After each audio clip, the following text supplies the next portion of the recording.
I've been working the night shift at Massachusetts General Hospital for a while now. If there's one thing I've learned, it's that hospitals have their fair share of unspoken rules. Some are practical, like never trusting a quiet ER. Others, well, they're harder to explain. Take bed 14 in the ICU, for example. It's not something they teach you in nursing school, but if you've been around long enough, you hear the stories. Patients who end up there, they don't last long. They start seeing things, whispering about someone in the corner. Then, out of nowhere, their hearts just stop. I used to brush it off as superstition until the night we put Frank Holloway in that bed. Frank was a 57-year-old guy, nothing too serious going on. A mild heart attack, but he was stable, talking, even cracking jokes when he was brought in. Bed 14 was the only one open, so we had no choice. "Guess I'm the lucky one," he said with a chuckle as we adjusted his IV. I forced a smile. "Yeah, lucky. Me the first few hours. Totally normal. Vitals were steady, no complaints. Just another night shift. But then 2 a.m. rolled around, and things got weird. I was making my rounds when I noticed Frank sitting up, sweating like crazy. His eyes were wide, darting toward the corner of the room. "Frank, you all right?" I asked, stepping closer. His breathing was shallow, like he was trying not to panic. Then, out of nowhere, he grabbed my wrist. Tight, his fingers dug into my skin. "He's there," he whispered, "in the corner, watching me." I turned. Nothing. "Frank, there's no one there." His grip tightened. "You don't see him? He's waiting. He's gonna take me." I felt a chill crawl up my spine. I'd had anxious patients before, but this was different. The heart monitor started beeping erratically. His pulse was racing. I reached for the call button, about to get the doctor, when suddenly the alarm screamed. His body convulsed. Cardiac arrest. "Code blue," I shouted as the team rushed in. The last thing I saw before being shoved aside was Frank's eyes, staring at that empty corner, mouth trembling as if trying to say something. Then his body went limp. The ICU exploded into chaos. Doctors and nurses swarmed the room, barking out orders. Someone yanked me out of the way, and I stumbled back against the wall, my heart pounding as I watched them fight to keep Frank alive. "Charging, clear." His body jerked as the defibrillator delivered a shock. Nothing. Again. "Clear." The monitor flatlined. I swallowed hard, my eyes flickering to the corner of the room. Still empty. But the air felt heavy. Frank's lips moved, just barely. His voice was a whisper, barely a breath.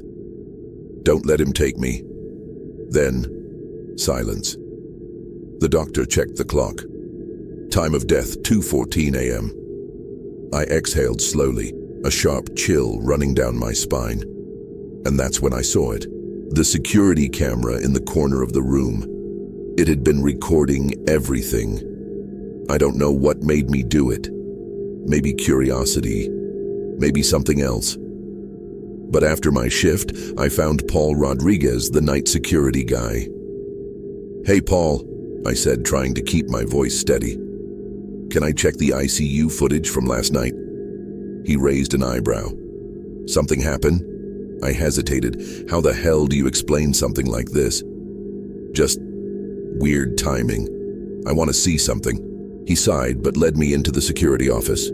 "Fine, but if my boss asks, I wasn't supposed to let you do this." We fast-forwarded to 2:14 a.m. The footage showed exactly what I remembered. Frank panicking, gripping my wrist, the alarms going off, the doctors rushing in. And then, at the exact moment, his heart stopped. Something moved. I leaned closer to the screen. A shadow, darker than the dim lighting of the ICU, shifted in the corner. Not a flicker, not a trick of the light. Something was there. I felt the blood drain from my face. Paul muttered something under his breath. "That ain't no glitch, man." I didn't say a word, because deep down, I already knew that. I didn't sleep that morning. I couldn't. I sat on my bed staring at my laptop, trying to make sense of what I saw. A shadow, a real, moving shadow. Maybe it was some kind of camera distortion. Maybe my brain was just playing tricks on me, or maybe the stories were true. I started digging, searching for any mention of bed 14 in old hospital records, news archives, anything. And that's when I found it. A small faded newspaper clipping from 1987. Convicted murderer Harold Deacon dies in ICU after failed escape attempt. I clicked the article. My breath caught in my throat. He died in bed 14. And his final words, "I won't go with you." I slammed my laptop shut. My hands were shaking. Every patient who died in that bed, they all said the same thing.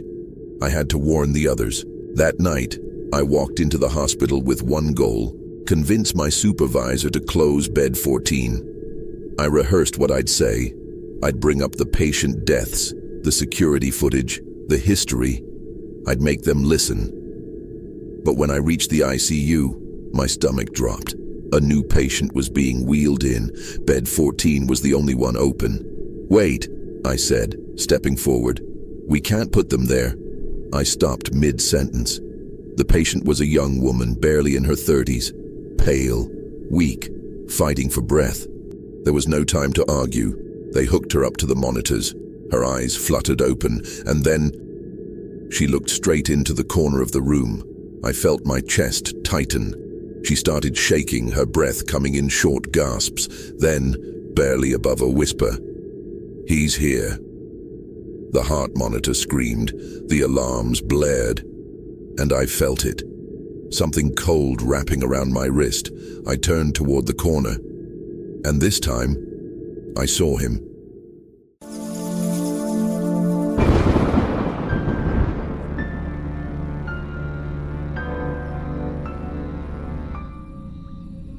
I never liked working the night shift at St. Vincent's Hospital in New Orleans. The place was old, one of those hospitals that had been around for over a century, patched up with modern renovations but still carrying the weight of its past.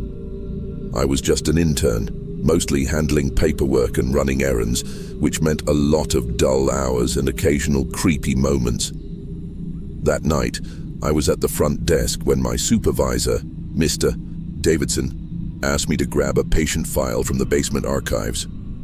"Can't it wait till morning?" I groaned.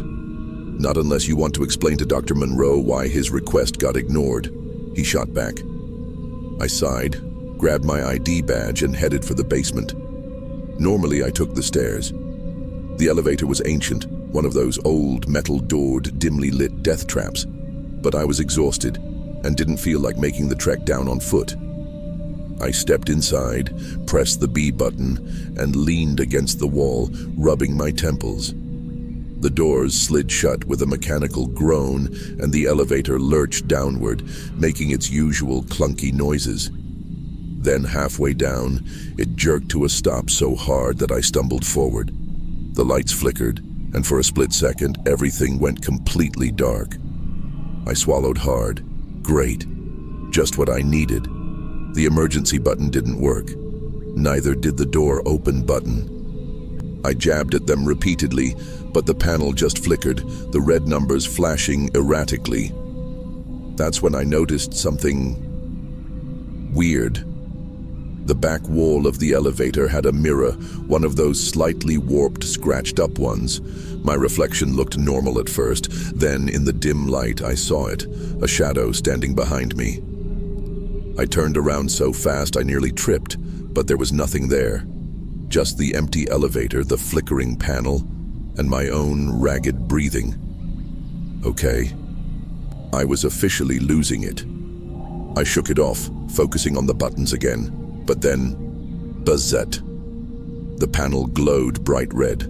The number B vanished. In its place, a new floor appeared. 1. That didn't make sense. The hospital didn't have a 1. Before I could react, the elevator rumbled and started moving again, downward. I hadn't pressed anything. I backed into the corner, pulse hammering as the old cables groaned above me. The lights flickered faster, the reflection in the mirror warping slightly as the elevator descended to somewhere I wasn't supposed to go. Then, with a soft ding, the doors slid open, revealing a dark, dust-covered hallway stretching into nothingness. And then I heard it. A whisper calling my name. I didn't move. My breath felt stuck in my throat as I stared down that dark, abandoned hallway. The air that drifted in smelled stale and damp, like an old basement that hadn't been touched in years. The walls were lined with rusted gurneys, overturned filing cabinets, and broken medical equipment. And yet, I could have sworn I heard something. A whisper, soft, distant, but unmistakably saying my name. I took a shaky step forward and immediately regretted it. What the hell was I doing? Every horror movie instinct in my body was screaming at me to get back in the elevator and leave. But my legs refused to move. The lights above the hallway flickered, casting weird, jerky shadows on the walls. At the far end of the corridor, I saw it. A single light bulb swinging gently, illuminating a figure standing completely still. My stomach dropped. It was too far to make out details, but I could tell it was facing away from me, motionless, shoulders slightly hunched, like it was listening. The whisper came again, this time closer. I sucked in a sharp breath and stumbled backward into the elevator, slamming my hand against the panel. Any button. I didn't care. I just needed to leave. But before the doors could close, something moved. A soft scraping sound echoed down the hall, like something being dragged across the floor. And then the figure at the end of the corridor tilted its head, just slightly, like it had finally noticed me. Every muscle in my body screamed at me to run, but my feet were frozen in place. The figure didn't move, didn't turn fully toward me, but I could feel it watching. I slammed the door close button again and again, my breath coming in fast, shallow gasps. The elevator doors started to slide shut, painfully slow, like they were deliberately fighting against me. The whispering grew louder. Not one voice anymore, several.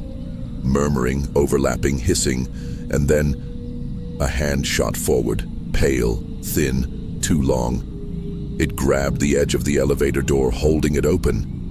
I screamed, slamming my back against the mirror as I kicked at the hand. It was cold, like touching something that had been left in a freezer overnight. The doors shuddered, the elevator shaking as if it was about to fall apart.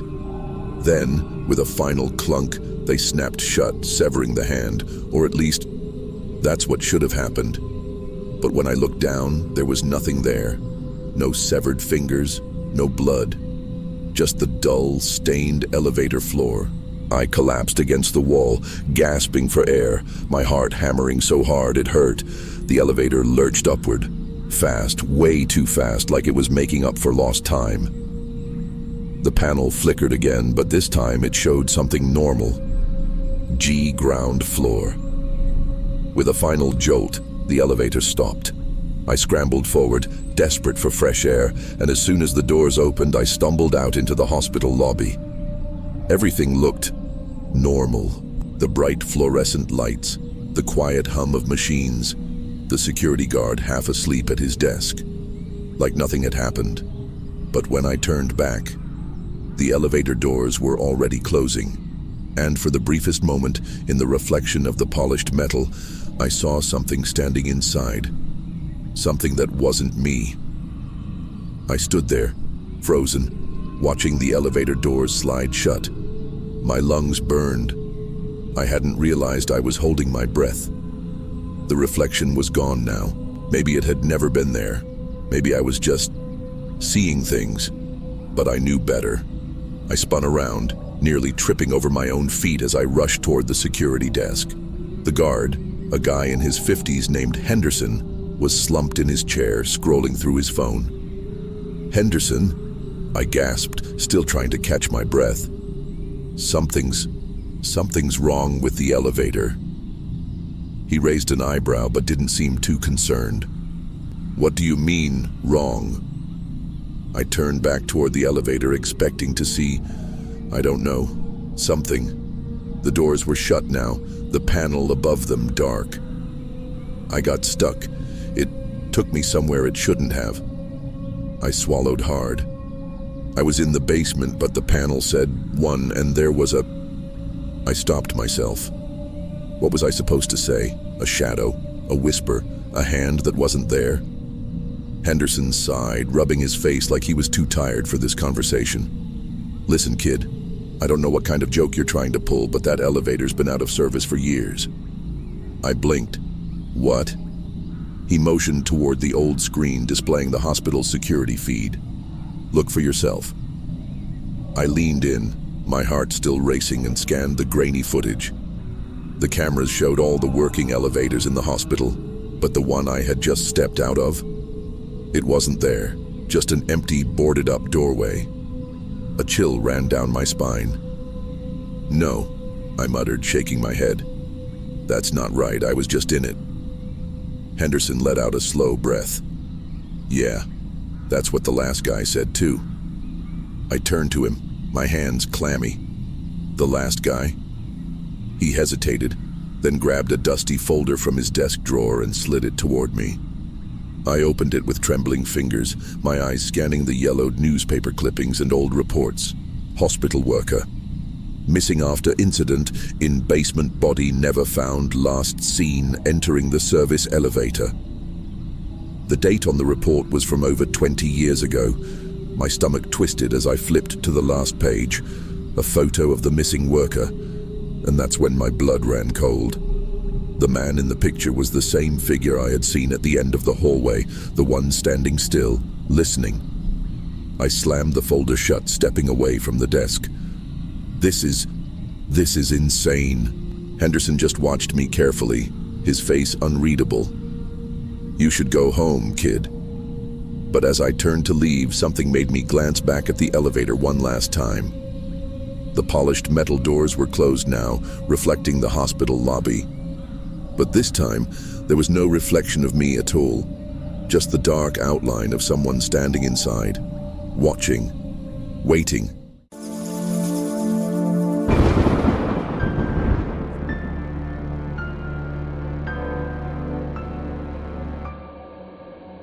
I've worked maintenance at Bellevue Hospital for almost a decade. It's a big old place, full of history, but let's be real, hospitals at night, they're just creepy. Especially the basement. That night, a storm was rolling in, shaking the windows, making the lights flicker. I was finishing up some paperwork when suddenly, everything went black. Within seconds, the backup generator kicked in, humming to life, bringing back dim emergency lighting. My radio crackled. "Kevin, you there?" It was Carl from security. "Yeah, what's up?" I replied, already grabbing my flashlight. "Something's off with the generator. We're seeing flickering lights on some floors and, you might want to check the basement." That was weird. The generator usually ran smooth, but Carl's hesitation bugged me. "Be more specific, man." "Just take a look." Click. That wasn't reassuring. Sighing, I took the elevator down to the sub-level, where all the electrical panels and generators were. The doors opened, and instantly I felt it. That weird, heavy stillness, like the air was thicker down here. I chalked it up to my imagination and stepped out. The place was cold, not just basement cold, unnaturally cold. The generator was running, but something felt off. As I moved toward the electrical panel, my footsteps echoed in a way that made it sound like someone else was walking behind me. I shook it off. This hospital is old, probably just weird acoustics, right? When I reached the panel, I immediately noticed something strange. A breaker was flipped off. That didn't make sense. Nobody else should have been down here. I clicked it back on. That's when I saw it. Not directly. No, that would have been too easy. I saw it in the reflection of the metal panel. A figure standing right behind me. I whipped around, heart pounding. Nothing. The hallway was empty. My hands felt clammy as I slowly closed the panel. I needed to get out of here. But before I could take a step, the generator shut off. The entire basement went pitch black. I stood frozen, heart hammering in my chest. The generator had been running perfectly fine, until now. I pulled out my flashlight, clicking it on. The beam flickered weakly. That didn't make sense. The batteries were new. Then I heard it. A sound. Footsteps. Slow, deliberate, coming from somewhere in the basement. I swung my flashlight in the direction of the noise, but there was nothing there, just rows of old equipment and the emergency exit sign glowing faintly at the far end of the corridor. I took a shaky breath and forced myself to move, stepping toward the generator. My fingers fumbled to reset it, but I couldn't stop glancing over my shoulder. The feeling of being watched was unbearable. The air felt heavier, like something was standing right next to me, even though I was completely alone. I swallowed hard and reached for the main switch. Just as I was about to flip it, a loud clang echoed from behind me. I spun around, flashlight trembling in my grip. A metal cart had tipped over, tools scattered across the floor. I hadn't touched it. I wasn't alone. That was it. I was done. I turned and ran. Didn't care if it looked stupid. I wasn't sticking around to see whatever was lurking down here. I burst through the basement doors, nearly knocking over Carl, who had been waiting outside. "Whoa, man. What the hell?" "Check the cameras," I gasped, hands on my knees trying to catch my breath. "Something's down there." Carl and I rushed back to the security office. My hands were still shaking as he rewound the basement footage. Then we saw it. On the screen, I was working on the panel, just like I remembered. But in the corner of the corridor, barely visible in the shadows, there was a figure, tall, motionless, completely black, like a shadow with no source, just watching me. I felt sick. "No way," Carl muttered. Then, just before the generator failed, the figure vanished. I stared at the screen, my stomach in knots. The shadow, whatever it was, had been right there, watching me. "This has to be a glitch, right?" My voice didn't even sound convincing. Carl didn't answer. He just scratched his head and looked away, like he'd seen worse things in this hospital, but didn't want to talk about them. Then, Dr. Collins, one of the night shift doctors, walked in. "You two look like you've seen a ghost." I almost laughed. Almost. Carl hesitated before speaking. "You ever hear anything weird about the basement?" Dr. Collins' expression shifted. He looked at the screen, then back at us. "You don't want to know?" "No, man, I do," I insisted. He sighed. "Years ago, a psych patient went missing down there. Security assumed he escaped, but no alarms went off. No one ever found him. Some of the old staff say he never left." I felt my chest tighten.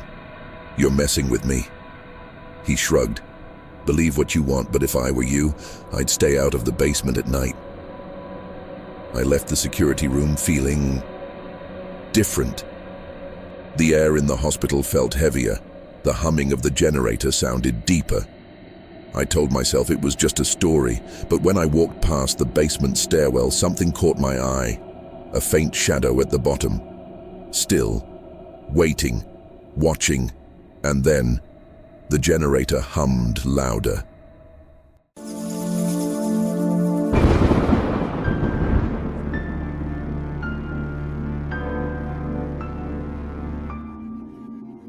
I've been working the night shift at Bellevue Hospital for 6 years now.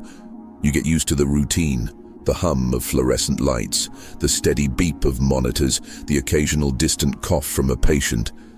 But there's one sound I'll never forget. Her name was Mrs. Lorraine Decker. Sweet old lady in her late 70s. She was in room 207, recovering from a nasty fall that shattered her hip. She was tough though, always cracking jokes with the nurses, even through the pain. But what really stuck with me was the sound she made every night.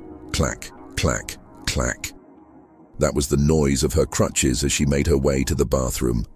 Same time, every night, like clockwork.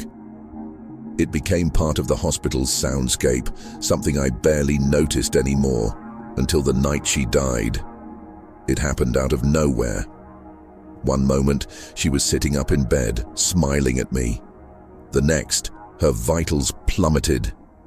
The doctors rushed in, did everything they could, but just like that, she was gone, and the hospital felt too quiet without her. That night, I was sitting at the nurse's station, flipping through some paperwork, trying to shake off the weird feeling in my gut. I kept glancing at room 207, half expecting to hear her crutches. And then, I did. Clack, clack, clack. I froze, my breath caught in my throat. Maybe it was another patient? But my shift report was clear. Room 207 was empty. I turned to David Reyes, one of the interns.